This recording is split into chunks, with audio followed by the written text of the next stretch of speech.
Galera, aqui quem fala é Carlinhos Senegal, sejam bem-vindos a mais um vídeo no meu canal e hoje eu estou com uma grande amiga, líder da Igreja Metodista aqui na 8ª região, ou seja, no centro-oeste do Brasil, Ideide Torres. Ideide é pastora. Eu não vou conseguir nem falar o que essa mulher já se formou. Ela é mestre, ela é doutora, ela é escritora. Acabei de ganhar aqui 2 livros dela. E olha a coisa, tem muito mais livros, tá? Então agora a gente vai bater um papo muito legal. Não sai daí e fica até o final. Vamos embora!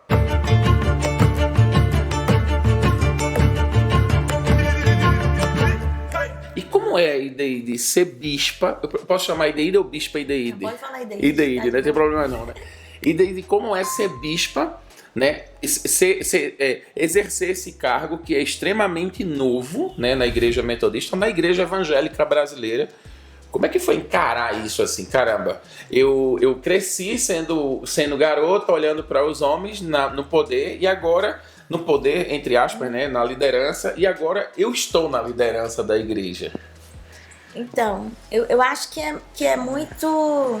É um pouco estranho. Eu falo que eu exerci o ministério pastoral por 17 anos antes dessa questão da eleição episcopal, né? Assim, somando o tempo de seminário, que a gente também já era nomeado e tal, assim. E ser pastora foi um lugar onde as questões de gênero, vamos colocar assim, existem. Mas eu não sei se talvez eu estivesse um pouco blindada para algumas coisas, ou se as minhas dificuldades eram mais com os colegas pastores do que com os membros da igreja. Sobre isso eu tenho que dizer. As igrejas que eu pastoreei sempre eu fui tranquila.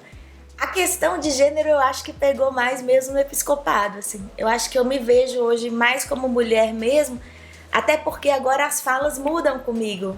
Até quando um pastor fala comigo, ele vai dizer pra mim assim, porque você é mulher, né? Você entende. Você né? é mãe.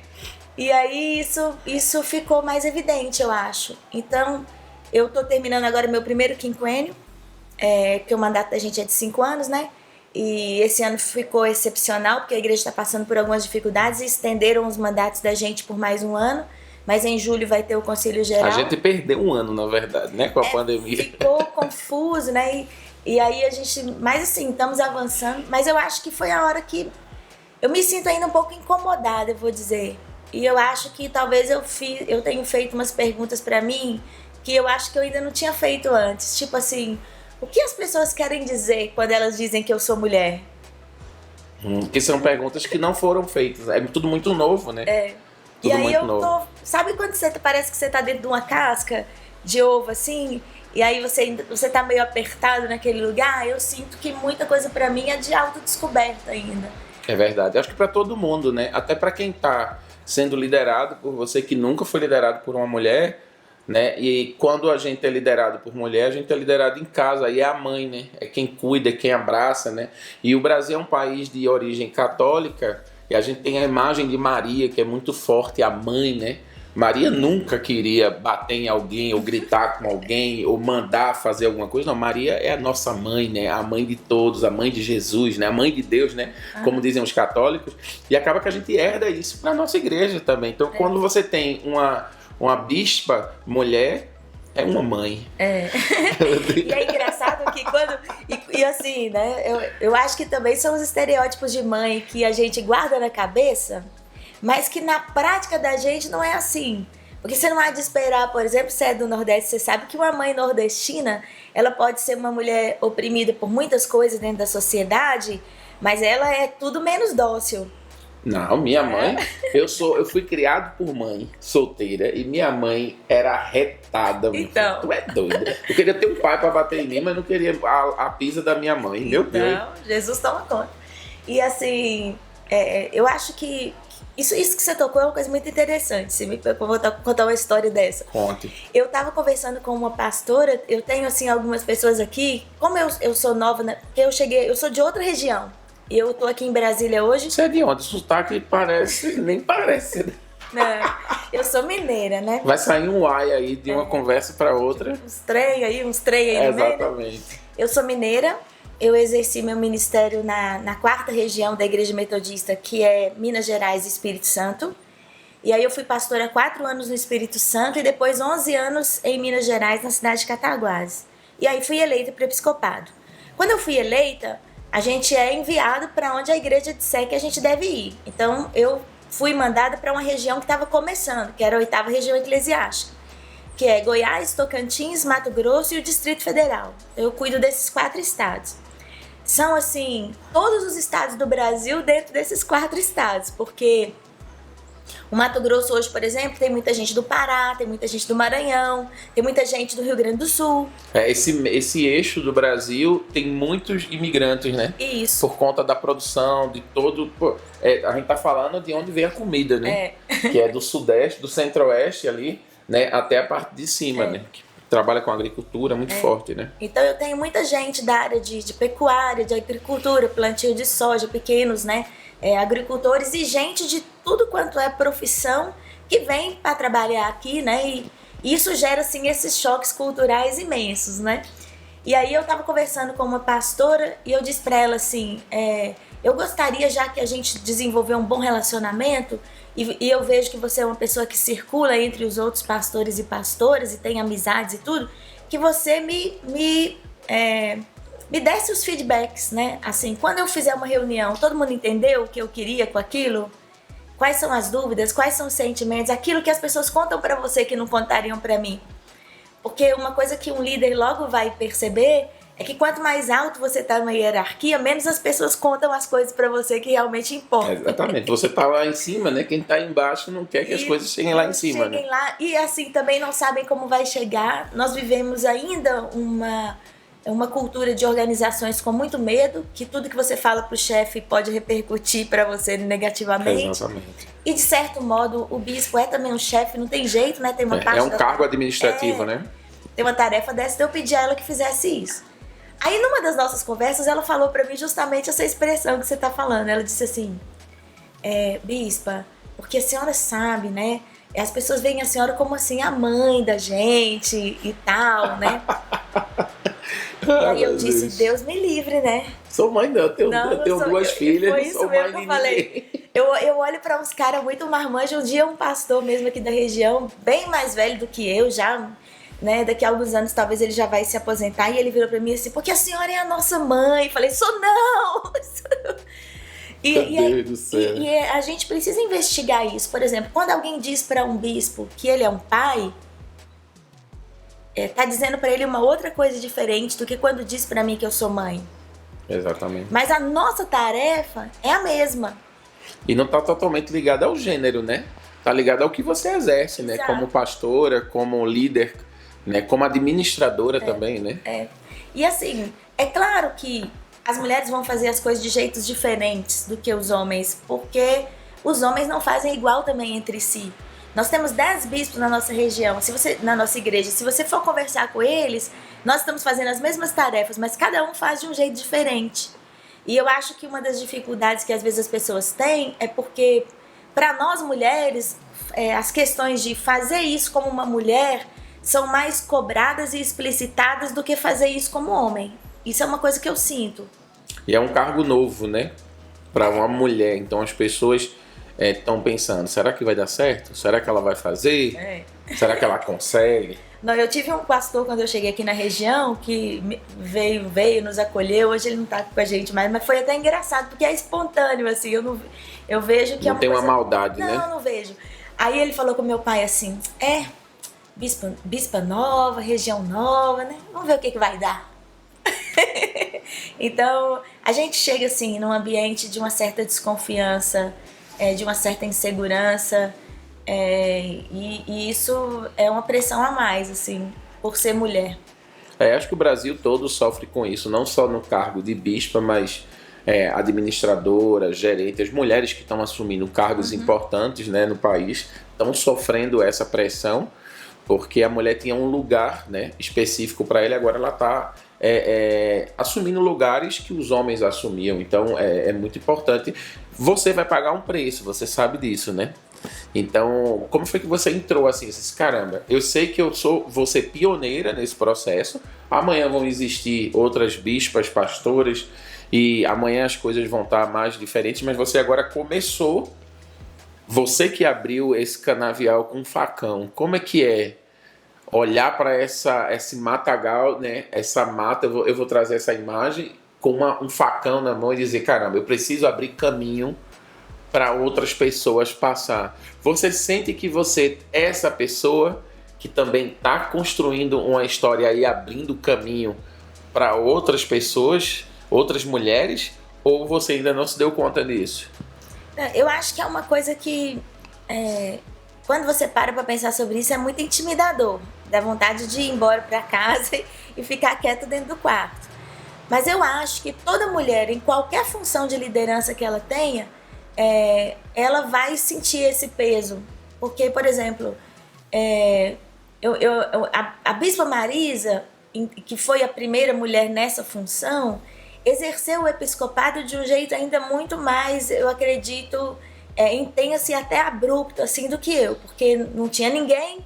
E ela foi uma mulher que viveu, assim, a história de vida da Bispa Marisa não pode ser esquecida, exatamente, né? Uma mulher que no meio dessa questão é uma bispa no Nordeste brasileiro, que é também uma cultura muito difícil para as mulheres de modo geral. A gente fala isso sem... É uma realidade. É uma realidade. É um dado constatado. Uma região que, para a Igreja Metodista, também muito frágil, com uma estrutura muito frágil, com uma série de erros históricos que nós cometemos no processo de evangelização no Nordeste, que a Igreja Metodista tem que reconhecer, que entrou lá, eu não vou dizer assim com os 2 pés esquerdos, não, que eu sou canhota, mas entrou lá equivocadamente, eu acho, com essa cultura de colonização que a gente tem ainda muito forte, né? Essa pretensão do saber, né? Enviando pessoas de fora que não entendiam como é que as coisas funcionavam, que copiavam e colavam, né, cultura de fora dentro do nosso continente, né, dentro da nosso país. E todos, sem aquele pressuposto que a gente precisa ter, que se a gente quiser fazer uma coisa que ninguém fez antes, a gente tem que mandar os melhores, né? E nem sempre a gente faz essa escolha de critérios de enviar, como Atos 13 fala, né? Isso. Quando precisou enviar alguém, eles enviaram foi Barnabé e Paulo, que eram os caras que sabiam fazer. Exatamente. Não os novatos, né? E tudo mais, que tem vontade, mas a resiliência. Assim. O campo é muito difícil, né? A vida é muito difícil, ministerial. E ela teve que lidar com isso tudo, né? Com situações pessoais da vida dela que foram e são emblemáticas pra gente. Porque ela entregou a vida dela para a igreja ao ponto do esgotamento, do cansaço, verdade. Cansaço. E de lutas assim que qualquer homem no lugar dela também teria grandes dificuldades, mas que, por ser mulher, muitas vezes foram explorados de modo muito perverso por nós que somos pecadores e fazemos coisas pecaminosas, vamos dizer assim. Então eu herdo isso. Só que eu já sou de uma outra geração diferente da Bispa Marisa. Então, é verdade. Essa diferença de geração entre nós, eu acho que ela facilitou muito para mim. Eu já chego então eu acho que em uma outra posição, eu reconheço que eu chego em uma outra condição de fala. Às vezes a gente faz alguma reunião, né? E teve um dia que a gente estava numa discussão lá, esse episódio é interessante, engraçado até. A gente estava numa reunião assim, e aí ela falou uma coisa e eu disse, não, Marisa, eu não concordo com isso que você falou. E aí um dos outros bispos que estava presente falou assim, uai, as mulheres estão brigando? Aí eu disse assim, poxa, nós somos 2 mulheres inteligentes. Bispa Marisa é médica, né? Estudiosa demais da conta, pastora. Eu tenho meus estudos. Vocês homens são 8, vocês concordam sempre entre vocês?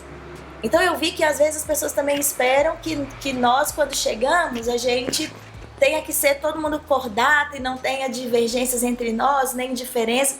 E nós estávamos em uma discussão, né? O objetivo da discussão era trazer todas as ideias diferentes. E a discussão na nossa cultura, ela parece separação, né? E na verdade, numa cultura mais moderna, a discussão ela promove crescimento, né? Sim. Porque são choques de ideias, né? Tempestades, os americanos chamam de tempestades de ideias, né? Então, na tempestade de ideias nasce uma grande ideia, né? A nossa cultura tem muito isso. E se 2 mulheres discutem, então, aí você transforma a divergência entre 2 pessoas que estão discutindo um tema em uma questão de gênero. Exatamente. Então, essa é uma dificuldade que a gente tem. E aí o que eu acho que eu facilito para as outras mulheres que virão depois é que cada vez que uma de nós passa por um lugar, com todos os erros, os acertos da gente, é claro que quando um homem erra, ninguém vai dizer assim, você fez isso errado porque você era homem. E a gente, às vezes, como mulher, vai ouvir isso algumas vezes, é fato constatado. Mas eu acho que a Bispa Marisa deixa para mim uma coisa que eu também quero deixar para frente, que quando ela terminou esse processo, ela disse assim, a Igreja Metodista sempre me abençoou e eu sempre fui muito alegre e eu nunca senti que isso foi pesado para mim ou difícil ter sido bispa. Então eu acho que ela sai com aquele legado assim, da não amargura, que muitas vezes marca, inclusive homens muitos homens terminam o ministério muito amargurados, e muitas mulheres também. Então quando ela disse aquilo, para mim é uma chave que está aqui. E essa coisa da admiração, porque eu olhava para ela de longe e eu dizia, meu Deus, né, tem uma mulher lá. E eu sinto que hoje as mulheres fazem isso comigo. Então eu fui numa igreja pregar uma vez, e quando terminou, veio uma adolescente assim, uns 14, 15 anos, tremendo, Carlinhos, tremendo, assim, como se ela tivesse... O que eu falo é que a gente às vezes não dimensiona, assim. Eu acho que eu era uma celebridade para ela, porque o jeito que ela chegou parecia que, sei lá, alguém muito importante estava ali, né? E tremendo e tal, assim, e ela não conseguia nem articular direito comigo, e ela disse assim, a senhora me inspira muito, e quando eu crescer eu quero ser que nem você, ela falou assim, né? E quando ela falou aquilo, me deu assim eu fiquei com medo daquela reação que eu tava gerando, assim, meu Deus, né, assim... Eu sou exemplo para alguém. Eu só tô fazendo meu trabalho, eu tenho um trabalho e eu tô vindo aqui fazê-lo, eu não penso nisso, assim, eu não penso que as pessoas talvez vão ver isso... E aí, às vezes, eu converso com meu marido, essas coisas, ele fala comigo assim, você não sabe o impacto que você causa nas pessoas.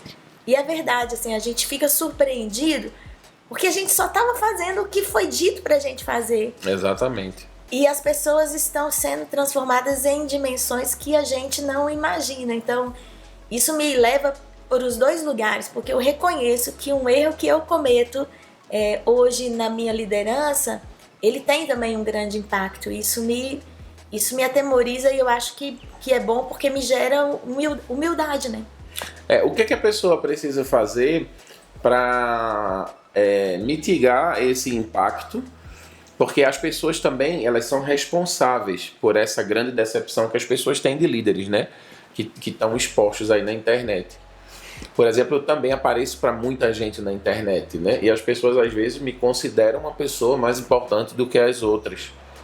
E aí, o que a gente tem que fazer para dizer, não, cara, eu sou normal, eu sou comum. A gente aparece mais porque está na internet, a gente lidera, mas eu sou igual a você.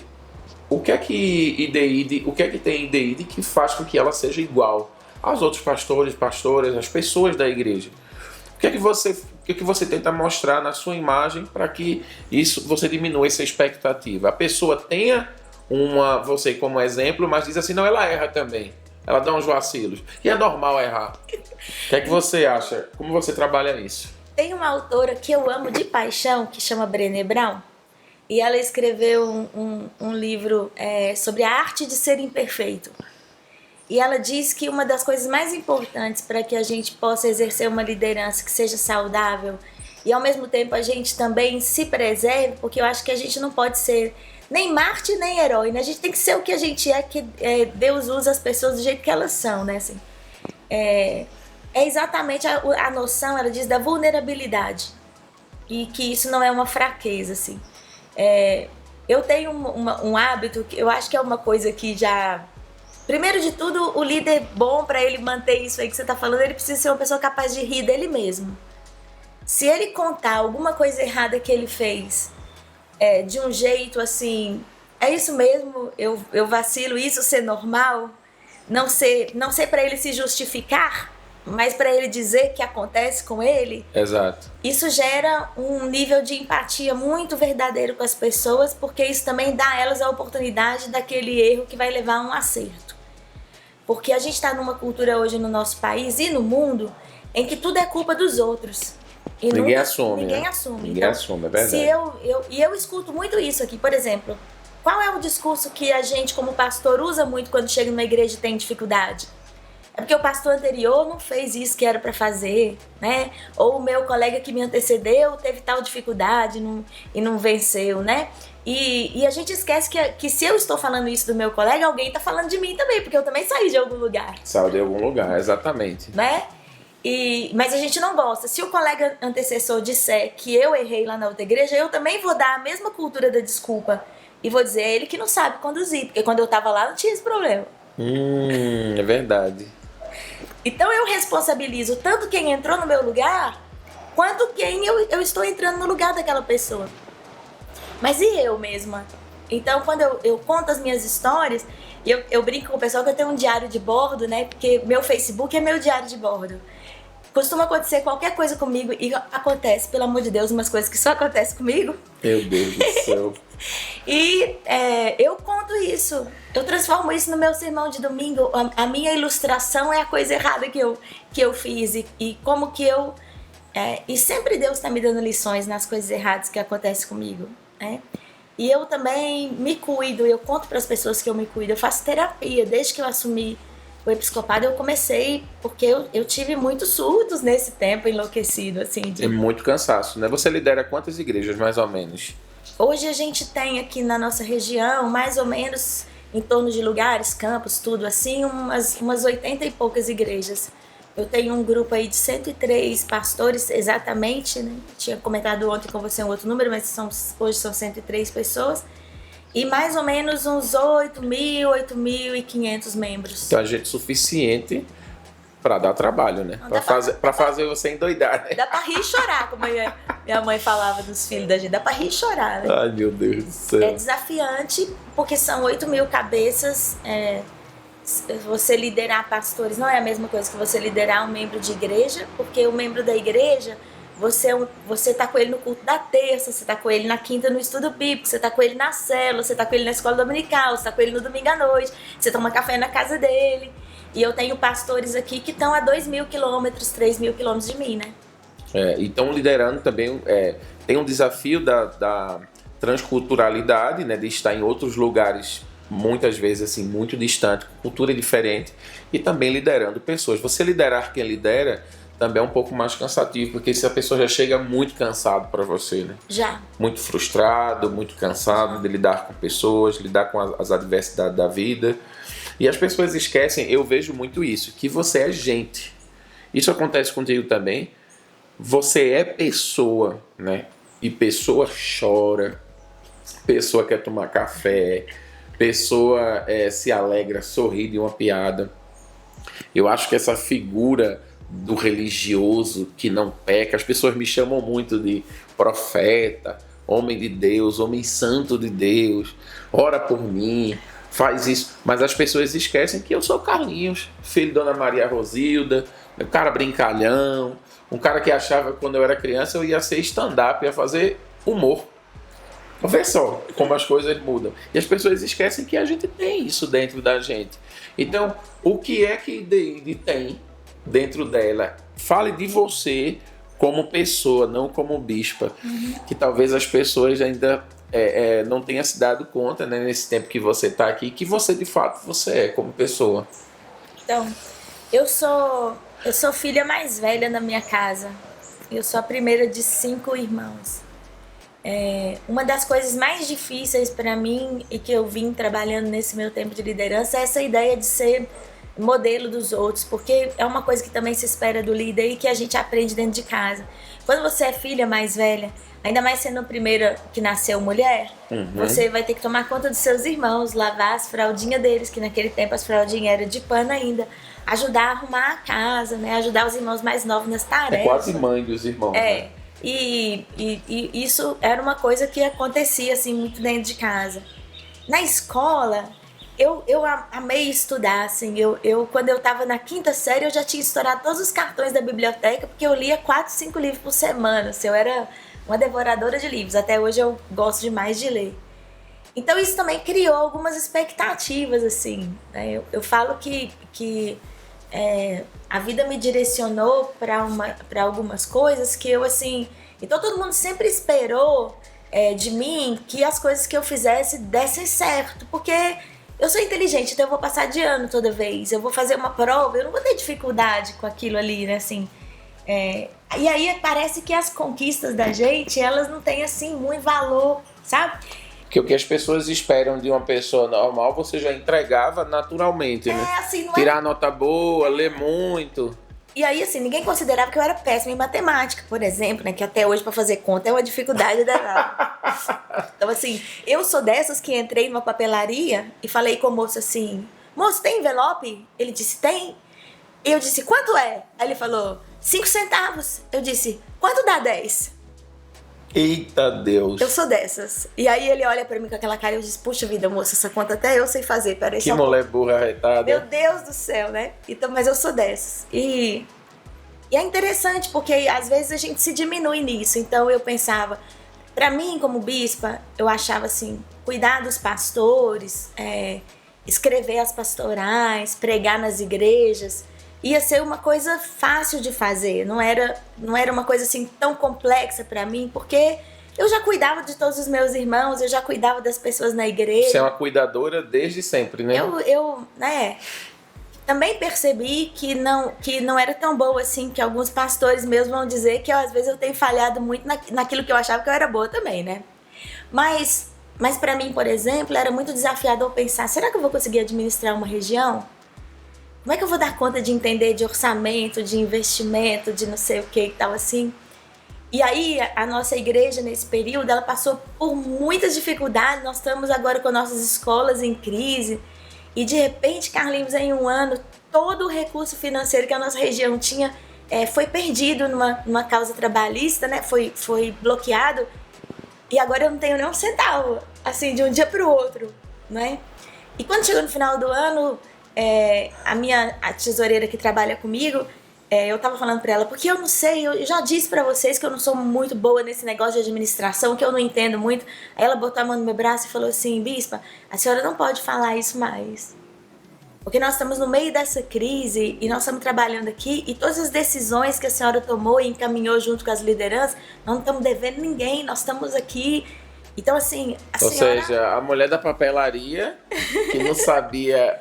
quanto custava 10 envelopes, está dando conta. Está dando conta, né? É claro que isso não é um trabalho solitário, mas o referencial dela de dizer para mim assim, olha, talvez aquilo que você acha que você não é tão boa, mas você tem se esforçado, isso tem resultado. E aí que eu descobri, assim, uma coisa na fala de um bispo antigo da igreja comigo.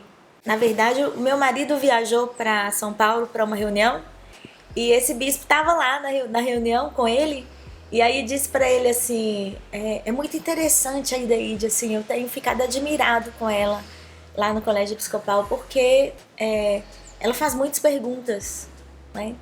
E aí eu vejo assim, o interesse e a forma como a coisa é articulada, e aí eu acho que essa é uma grande qualidade.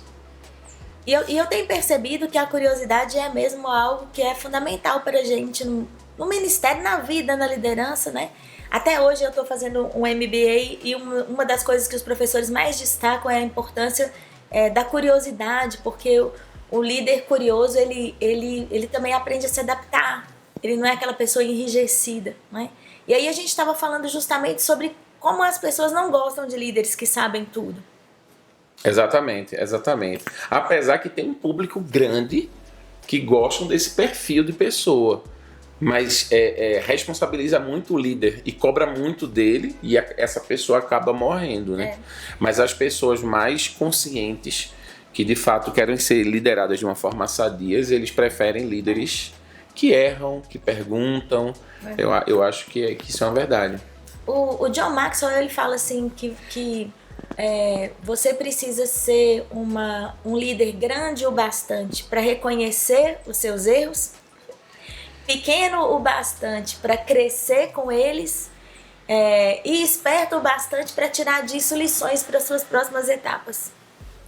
Então eu acho que uma das grandezas da liderança e que a gente precisa reconhecer Você pode olhar e a gente que é líder precisa ler muito biografia, né, Carlinhos? Exato. A gente tem que ler a biografia de outros líderes. Para aprender, né, o que eu digo, aprendi muito na cultura africana. A gente anda para frente olhando para trás, né? Que é como Jesus andava, né? Ele tá no caminho de Emaús ali, tentando dizer, olha só, lembra de Moisés, né, Elias? Ou seja, caminhar para frente olhando para os líderes antigos, né? E eles todos tinham esse momento em que uma grande coisa, uma horrível coisa aconteceu na liderança deles. Eu acho que não vai acontecer nenhum líder que não vai ter tido um grande erro ou um grande quebrantamento. Ou que não vai ter cometido um erro com um liderado dele. E eu acho que essa é uma questão que foi uma chave assim para mim. Eu até compartilho com você porque na igreja de onde eu vim, antes do episcopado, meu marido era o pastor titular. E nós liderávamos uma equipe de 6 pastores. Eu e ele somos casados, então essa coisa da hierarquia ficava ali, porque né, o que ele mandava na igreja eu consertava em casa, mandando em casa, né? Isso, E afinal de contas, quem manda é ela e sempre mandou, então, nada mudou. Nada mudou, tá aqui tudo igual. E graças a Deus por isso, meu pai, que minha mulher manda em mim e faz tudo, porque ela é muito inteligente, é muito top. Eu tô viajando sem Débora, eu já fico perdido. Pois é. Meu Deus do céu. Aí já vai entrar naquela conversa que eu sempre corro dela sobre essa questão da submissão, que o povo sempre adora nesse tema, né? Eita. Mas eu acho assim, casamento é uma parceria. Exato. Né? Então, somos aliados, somos um time, né? É mais forte quem precisa ser mais forte naquele momento. Então, em muitos momentos eu tive que ser a pessoa que aguentou as pontas, como em outro ele aguentou as pontas, porque quem estava bem sustentava o outro, é por isso que funciona. Mas na liderança, na igreja, então entre nós não havia esse problema, mas no restante da equipe tem sempre aquele olhar, assim, espera-se que o pastor titular responda a todos os problemas, espera-se que ele tenha todas as respostas. E quando ele falha, isso gera na gente um quebrantamento, uma dor. E eu, assim, a gente viveu no nosso casamento uma grande crise, uma época, a gente testemunha sobre isso quando a gente vai falar para casais. E eu acho que talvez tenha uma coisa que eu penso que as pessoas que ouvem você poderiam ganhar com essa minha experiência. Que é assim, quando a gente teve uma dificuldade no nosso relacionamento, uma das coisas que ocorreu foi uma decepção que eu tive com ele. E quando a gente tem problema, não é porque todo mundo acha que é porque houve uma traição, mas 90% dos nossos problemas graves não envolvem outra pessoa no casamento. E às vezes o nosso casamento termina sem nenhuma traição. Não era esse o caso. Mas eu tive que lidar com uma coisa, assim. Porque caiu pra mim a ficha de que eu também vi o meu marido como esse homem de Deus. Pô, ele é pastor, ele não podia ter feito isso comigo. Ou ele não podia ter falado tal homem palavra. Santo. Pois é. E aí, uma das coisas que eu mais briguei com Deus, pra que a gente pudesse viver hoje o relacionamento que a gente tem, que é muito bom, graças a Deus, foi assim, como é que eu vou reconstruir essa imagem de Deus, de homem de Deus na minha cabeça, sendo que esse cara que eu tô vendo, assim, me chateou, me decepcionou. E é a mesma coisa que o membro da igreja sente quando o pastor não visita ele naquele dia que ele esperava, não dá pra ele aquela palavra de Deus que ele tá aguardando. Decepção, né? Decepção. E essa decepção não é com aquela pessoa, porque aquela pessoa sempre foi esse ser humano que tá diante de você. Você se decepciona com a ideia do que ele deveria ser. Exatamente. Com o que ele deveria ser. E aí eu tenho caminhado junto com uma pessoa que tem me acompanhado, um mentor que eu tenho, e ele me lembra todos os dias, Deus trabalha no mundo real. Exatamente. E pra mim isso foi uma conversão. Deus trabalha no mundo real, e Deide. As pessoas falam muito, porque o casamento devia ser como Gênesis 1 e 2. Tá, mas nós vivemos em Gênesis 3. Exatamente. Sabe? Em Gênesis 3 tem abrolho, em Gênesis 3 o desejo da mulher está conduzido pelo homem, em Gênesis 3 as coisas estão distorcidas, né? Então, Deus criou o céu e a terra, era tudo perfeito, tá? Mas a perfeição não existe. Não existe mais. Né? O que existe agora é Deus redimindo esse mundo real. E se eu não assumir que eu vou cometer erros, eu não permito a redenção de Deus. Porque eu vou fugir para autodefesa ou eu vou fugir para acusação dos outros. E só existe um jeito de eu crescer se eu disser, tá, é isso aqui mesmo, é esse cara que eu casei com ele, que tem essa dificuldade. Tá, eu também tenho as minhas. Eu sou doente, Jesus veio para os doentes, tá tudo certo. Tá tudo certo. Enquanto eu não reconhecer, de fato, que eu sou uma pecadora, eu não vou experimentar o processo da salvação. Porque é aquela pessoa que tá ali no mar afogando e o salva-vidas vem e diz assim, vem, eu vou te salvar. E ela diz, não, mas eu consigo. Não, mas eu consigo. Não, mas eu... Morreu. É verdade. É verdade. E é engraçado porque Jesus Cristo, ele quando vem para a Terra, ele vem para quebrar esses padrões, né, do judaísmo, né, de santidade, de um Deus que está atrás do véu, né? Para acender o incenso tem que amarrar uma corda, porque se o cara tiver todo aquele processo do judaísmo, Jesus ele vem para dizer, olha só, a gente não pode remendar, né, um remendo novo no tecido velho, se fizer isso o buraco fica pior ainda, a gente precisa fazer tudo novo, né? E é engraçado porque a gente tende a viver como se Jesus não tivesse vindo, né, salvar a gente.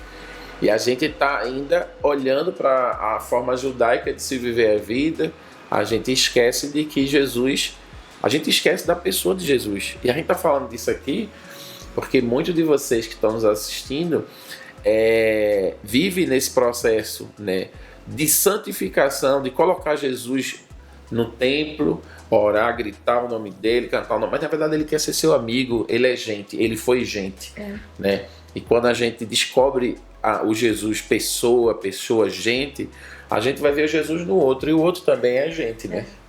Tem um cantor que chama Estênio Márcios, não sei se já ouviu. Já ouvi falar. Ele tem uma música que ele fala de Jesus, que parece que é assim, o cara que tá cantando, né, o eu lírico da canção, é um sujeito que recebe Jesus para hospedar na casa dele. Jesus acabou de pregar um sermão, Jesus está muito, muito cansado, e Jesus vem para a casa dele. E ele fala para Jesus, vem, Senhor, e dorme, a cama já está preparada. E aí é como se ele olhasse Jesus dormindo e ele fala assim, veja como o mestre está cansado, olha como ele dormiu.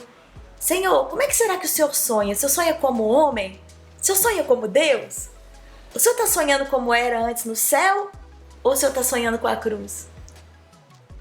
E aí, assim, eu fico chocada com as músicas do Estênio, porque ele coloca uns negócios assim que eu fico pensando assim, gente... Faz a gente refletir algumas coisas. Jesus dormindo, cara. Jesus dormindo, né?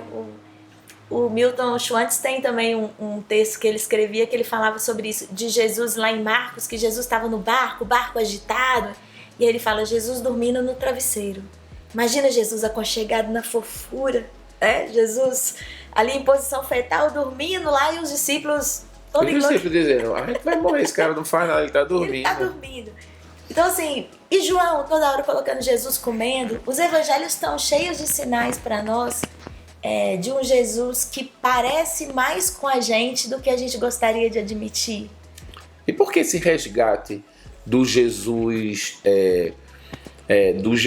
rei, né, do trono, enquanto Jesus queria estar no meio do povo, né? Essa ideia do Jesus... Eu às vezes até me incomoda um pouco essa ideia de que a gente...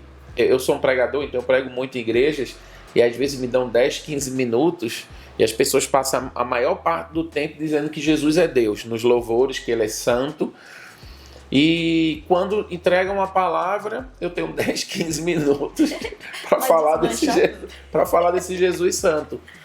E às vezes eu fico pensando, tá, isso é pensamento meu, tá? Eu sou um louco. Eu fico pensando, as pessoas estão reafirmando aquilo que ele é. Ele é Deus, ele é santo, e tem anjo cantando muito melhor do que você na sua igreja, pode acreditar. Mas as pessoas passam muito tempo dizendo, ele é santo, enquanto ele queria ser humano. Uhum. Entrar na nossa casa, conversar. E a gente às vezes deixa o Jesus da igreja na igreja e não traz ele para casa. E a gente não tem vergonha disso. Uhum. Ele vê você brigando com seu marido, com a sua esposa. Ele vê você fofocando. Ele vê você vendo coisa errada na internet, né?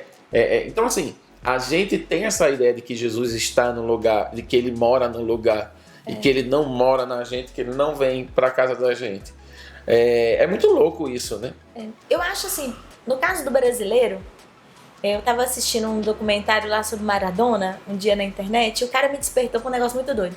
Ele falou que os argentinos, eles têm muito focado essa ideia de Deus. Então lá na Argentina, Maradona é Deus. Tem uma igreja do Maradona, tem as preces do Maradona, nem sabia disso, eles tratavam ele como um Deus mesmo. Aqui no Brasil, tem o Pelé é rei. Então, o imaginário da monarquia, ele é muito forte no brasileiro. Verdade. Rainha dos baixinhos. É tudo nosso. Você vai ali na esquina, é rei dos pneus, rei da farmácia, rei das coxinhas. Rei das coxinhas, né? Real papelaria. Então, lá em Itabira, minha cidade de origem, tem real papelaria. Então, assim, tudo nosso é muito monárquico. É verdade. Assim, a gente não se libertou disso ainda. Cara, a gente trata nossos políticos como nobres. Como reis, entendeu? É verdade. A gente trata. Sem contestá-los, Sem contestar. Toda a alta cúpula brasileira política é uma grande corte. É uma grande corte, é verdade. A gente reverencia, a gente preocupa com os filhos do presidente, da presidenta, sendo que às vezes eles não têm nada a ver com o governo, nem políticos são, mas só a família real. É verdade. Né? A gente trata isso. E isso passa, então, portanto, como tudo, para a nossa cultura, para a nossa teologia. Imaginar Jesus como rei, primeiro que o imaginário de rei que a gente tem não é o imaginário de rei lá do povo de Israel. Porque o rei no povo de Israel é um servidor do povo. Ele é um servo de Deus. O rei, ele é sujeito ao sacerdote. Do sacerdote vêm as orientações e o rei é sujeito às exortações do profeta. O profeta que nomeava o rei, né?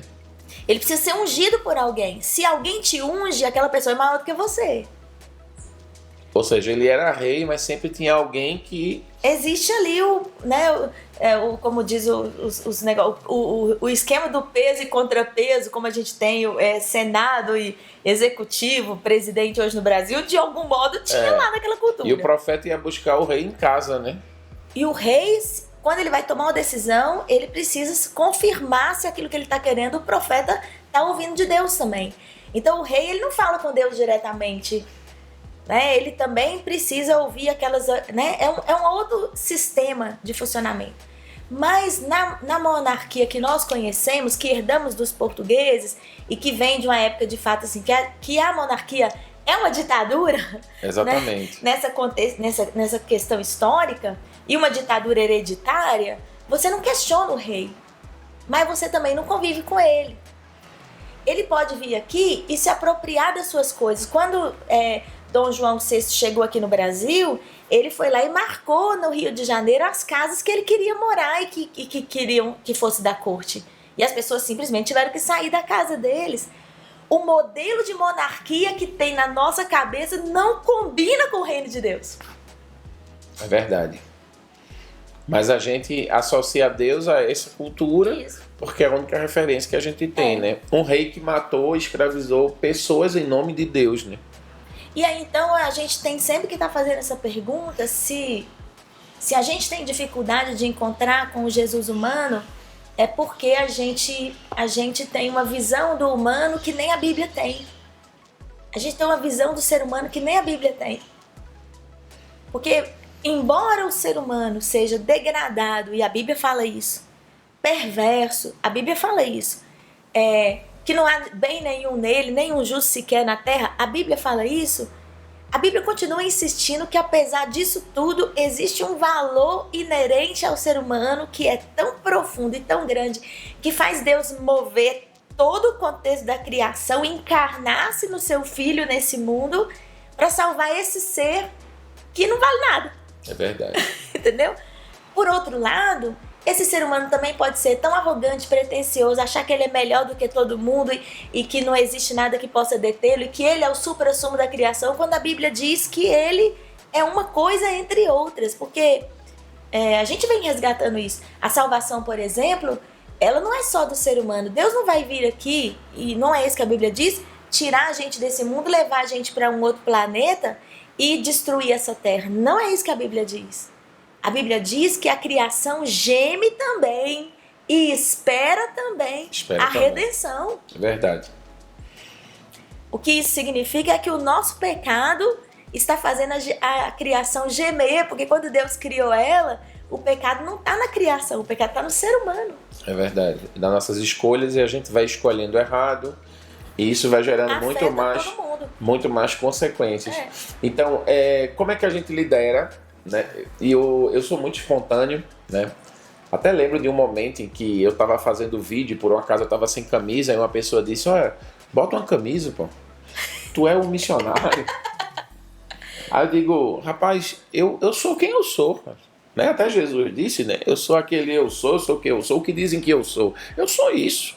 Eu sou Carlinhos, eu pego a câmera, não estou desrespeitando ninguém. Mas é justamente porque muita gente criou, a gente se molda nesse arquétipo de homem de Deus, de mulher de Deus, e você paga um preço muito grande, porque em algum momento você não vai ser mulher de Deus, em algum momento você vai, né? Como a gente diz lá na Bahia, rodar a baiana e falar uma coisa ou outra e não vai se encaixar mais naquele modelo e as pessoas vão se decepcionar. Eu tenho duas coisas que me aliviam quando eu penso um pouco nisso. Um dia que Jesus perdeu a boa e chutou o pau da barraca. Exato. E um outro dia que ele estava tão desesperado, angustiado, deprimido e em surto que ele também falou assim, a minha alma está angustiada até a morte. Um outro dia que ele ficou triste porque um amigo dele morreu. Imagine. E um outro dia que ele ficou decepcionado com os discípulos, que ele falou assim, há tanto tempo eu estou com vocês não me conhecem. No seu primeiro milagre, ele disse para a mãe dele, não vou fazer. Não vou fazer, não quero, não tô afim. Não quero, não é agora não. Né? E depois ele repensa e diz, não, eu acho que vamos embora. Mudou de ideia, né? E com a mulher Cirofenícia, que para mim é um texto emblemático, ele vira as costas para ela e diz, eu não vou curar sua filha, eu não vim para você. Já pensou? Que loucura. E ela que convence ele. Ela diz, não preciso de grande milagre não.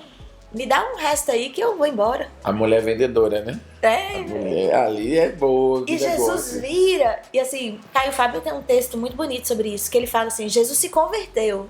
Ele usa até essa expressão, Jesus se converteu. Quando eu li isso a primeira vez, eu pensei assim, que loucura, meu Deus, que horror, que é isso, que horror, que heresia. Mas se Jesus era humano, ele tinha que aprender. Ele pode não ter pecado, mas para ser humano precisa errar. Nem todo erro da gente é um pecado. E eu acho que tudo isso fazia até parte do próprio seu plano, né? Ele se submete, é levado pelo Espírito Santo para o deserto para ser tentado. Isso já é horrível de se pensar, como é que Deus é tentado. Mas na verdade todo o plano dele era mostrar para a gente que a gente poderia ser humano e passar por todas essas dificuldades. E não só isso. Jesus ele pode dizer para a gente uma coisa que todo líder precisa saber dizer para o seu liderado. Eu sei o que você está passando. Eu entendo o que você está me dizendo. Eu também passei por isso daí. Exatamente. É muito importante isso. A gente não consegue liderar uma pessoa que a gente não compreenda a dor dela. Isso vai gerar naquela pessoa assim uma... É por isso que muitos líderes eles se afastam os seus liderados se afastam deles, porque não existe compatibilidade. Para liderar tem que ter. Então, é verdade. Eu preciso olhar para aquela pessoa e dizer assim, tudo bem, ele não é exatamente o que eu espero, mas tem alguma coisa nele que me atrai, que eu gosto. Se eu não encontrar nada disso, um vínculo, um link com aquele meu líder, eu vou... E outra, não existe vácuo nisso. Se eu não achar no meu líder, eu vou achar em outra pessoa. E é por isso que muita gente se desvia. E dos seus caminhos, a responsabilidade que um líder tem, que não é dizer à pessoa o que fazer, mas inspirar a pessoa para que ela também possa construir o próprio caminho dela e dar a ela liberdade de errar, também dizendo para ela, mas eu já errei. Verdade. Mas eu já acertei também. Muitos líderes têm dificuldades em aceitar que os seus liderados vão fazer novos caminhos, né? E você vai ter como líder olhar de longe e dizer, não. Eu acho que Jesus nos ensina uma coisa muito interessante, porque ele diz para os discípulos que os discípulos fariam coisas maiores do que aquilo que ele fez. Ou seja, ele estava liderando para que aqueles liderados fossem melhores do que ele. Né? Será que os líderes estão liderando dessa forma para que os liderados sejam maiores? Né? Ou tem muito essa coisa de, não, tem que ficar aqui embaixo da minha asa, vocês não podem crescer, eu tenho que controlar. Eu acho que a gente esquece da nossa limitação, né? Enquanto ser humano. Porque eu vou morrer, qual é o legado que eu quero deixar? Né? Eu acho que, enfim, a gente precisa pensar nisso enquanto líder. E você hoje, enquanto líder da Igreja Metodista aqui na 8ª região, o que é que você pensa assim, para o futuro? Para a sua igreja, para a Igreja Metodista aqui nessa região, né? A gente está à beira da região norte do país. Você está pegando o quê? Centro-Oeste e Norte? O norte exatamente não está comigo, porque a minha região vai até a beirinha, né? Ali do Pará, né? Do Pará. Você... Qual é o seu sonho assim para a sua região, para os seus pastores, seus liderados, pastores e pastoras e igreja? O que é que você sonha para esse povo? Olha, primeiro de tudo, eu sonho com uma igreja leve. Eu acho que a gente quando vive o evangelho de verdade, ele tem que ser pra gente... Jesus falou que o fardo era leve. Isso. Né? E a gente ainda é, assim, muito... A nossa instituição, nossa igreja instituição é pesada. Qualquer denominação que você vai, eu converso muito com pessoas de outras denominações, tenho muitos amigos em outras igrejas, e eu vejo que a gente aumenta o peso do que Jesus disse que não era, né? Eu desejo isso. Eu desejo que os meus pastores e pastoras terminem a sua carreira com o espírito do servo sofredor. Ele viu o penoso trabalho da sua alma, mas ele ficou satisfeito. Porque nunca vai haver ministério pastoral sem dor. Assim, a liderança da nossa fé e a nossa vida de fé é uma vida dolorida. Jesus viveu um ministério cheio de dor, mas não era amargurado. É diferente. É diferente. Eu acho que uma das coisas que uma mulher pode ensinar e que Paulo usa bem para dizer o que eu desejo é assim, é uma dor de parto. Você pensa que você vai morrer, mas nasce alguma coisa. O triste é aquela dor que não gera nada, que fica nela mesma. E pra gente que não tem menino, como é que a gente vai saber que dor é essa? Mas Paulo entendeu isso. Paulo diz, a dor que eu vivo pela igreja é uma dor de parto. Ou seja, ele entendeu, né? Assim, tá doendo, não é simples, não é fácil. Tô preso, tô na cadeia, o bicho tá pegando, o negócio tá feio. Mas vai ter um fruto ali. Vai ter um fruto. E a minha alegria consiste em eu saber que eu tô indo para esse fruto, que isso vai acontecer. Eu desejo para os meus pastores, como eu desejo também para os membros da minha igreja, encontro e aliança, sabe? Porque a gente muitas vezes trouxe para dentro da igreja o que existe no mundo, um eu e eles assim, um nós e eles assim, que não existe, que é ficcional e que é a grande arma que o diabo está usando hoje. Porque os membros querem uma coisa, os pastores querem outra, porque os pastores são isso. Eu desejo discernimento, porque Jesus disse que haveria ovelhas e cabritos. Jesus disse que haveria pastores e mercenários. E quando a igreja não tem discernimento, ela trata o pastor como se ele fosse mercenário. E ela trata o mercenário como se ele fosse pastor. Caramba, velho. Fica aí a dica. Só cipuada. A mulher é forte. Isso. E eu desejo Rapaz. E eu desejo para o meu ministério aqui, junto a esses meus pastores, eu falei para eles ontem isso numa reunião. Tem um texto bíblico lá em Gênesis que começa a contar a história de José e começa a contar assim. Essa é a história de Jacó. José tinha 17 anos quando ele estava com os irmãos dele. Então, você espera que, assim, essa é a história de Jacó. Mas a história que é narrada é a história de José.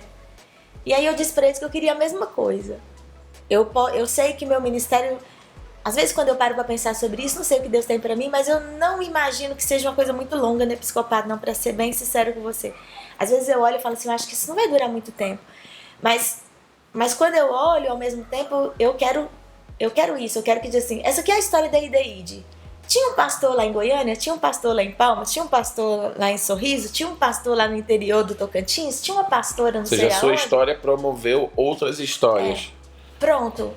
O que eu desejo é que cada pastor meu possa dizer, e cada pastora, que a história deles prossegue na história de outras pessoas e de outros pastores. O melhor momento, Carlinhos, da vida de um líder, assim, um dos momentos mais marcantes para mim, nessa minha etapa de bispa, foi ter feito a consagração de um pastor meu que está lá no Mato Grosso, que é o Fabrício. Isso é um dos poucos privilégios que um pastor tem. Eu era pastora numa igreja local, ele era um menino quando ele chegou lá, um menino novo quando eu cheguei lá na igreja, pensando em sair da igreja. Nós caminhamos juntos, ele se tornou um líder na igreja, ele teve a célula dele, multiplicou o ministério dele, a congregação que ele cuidou, foi para o seminário, formou.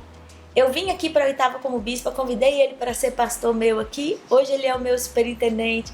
E quando eu estava ali no concílio, consagrando ele como presbítero da igreja, era o meu filho que estava nascendo como pastor para essa igreja. Assim. E eu sei que ele é um cara muito melhor em muitas coisas no ministério do que eu.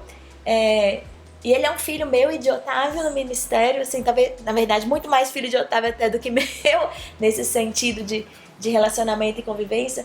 Mas é uma coisa extraordinária. Você formar um pastor mesmo, assim... Do zero, né? Do zero, que não é... E o Bill Hybels fala isso. Quando é que um líder está na melhor forma dele? Quando ele forma outro líder. Eu vivi essa experiência uma vez, e isso foi, assim, extraordinário para mim. Eu espero viver outras vezes aqui na 8ª, porque gerar demora, assim, geração de pastor é igual geração de elefante, demora. Leva tempo, né? Leva tempo. Mas eu sei que a igreja metodista vai ser muito melhor no futuro dela, porque ele existe hoje, porque ele está trabalhando. E assim como ele, muitos outros aqui, que a gente tem gerado esse sentimento de maternidade, paternidade.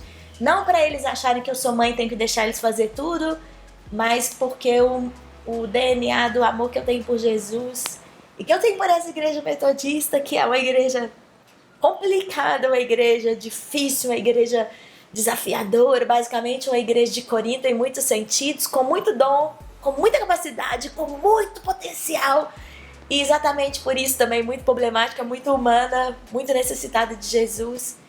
Mas eu acho que a história da nossa igreja não acabou. Eu acho que ela tem muitas outras etapas.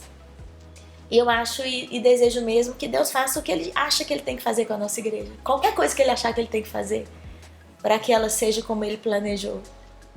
Para que ela não seja igual às outras, mas para que ela seja a igreja dele, né? A igreja dele. A igreja que salva, a igreja que resgata, uma igreja justa, uma igreja que faz com que a gente olhe uns para os outros. E uma igreja que pega um menino que está perdido e sofrido e não sabe muito bem e transforma ele no Charles Spurgeon. É verdade, é verdade. Exatamente. Como eu estava pensando, eu estava ouvindo um hino esses dias que diz: Maria não sabia que ela estava dando à luz não apenas ao rei, né? Essa figura de rei que não tem nada a ver com a figura de rei que a gente tem nas nossas cabeças, mas aquele que iria salvar a humanidade, né? Iria nos ensinar como é ser uma pessoa humana. Caramba, papo legal, viu? Muito obrigado por ter participado. Nada disso foi combinado. Eu trouxe a câmera, trouxe o tripé. A gente sentou aqui e disse: bora bater um papo, bora falar sobre o que Deus colocar no nosso coração. Obrigado, viu, pelo carinho. Continue sendo essa pessoa maravilhosa que você é. Como a Bíblia diz, seja forte e corajosa, né? Tem que ser, senão a gente não aguenta. Galera, se você chegou até aqui nesse vídeo, ainda não é inscrito no canal, se inscreve no canal, aperta o sininho. Se você quer conhecer mais sobre o trabalho da Bispa Ideide, vou deixar aqui embaixo na descrição o link do Instagram dela. Segue, essa mulher escreve cada texto, viu, que você termina o texto chorando. Uma pessoa inteligentíssima, e ela está sempre escrevendo, como ela disse, é o diário de bordo dela. Segue ela lá no Facebook, Ideide Torres, né? E também no Instagram, Ideide Torres. Eu prometo a você que não vai ter outra Ideide na internet. Então, se você digitar Ideide, vai aparecer ela. Que ela é tão exclusiva que tem um nome só para ela, né? É uma brincadeira que a gente faz. Então, muito obrigado, Ideide, pelo carinho, por ter batido esse papo. Que Deus abençoe vocês e até a próxima. Tchau, tchau.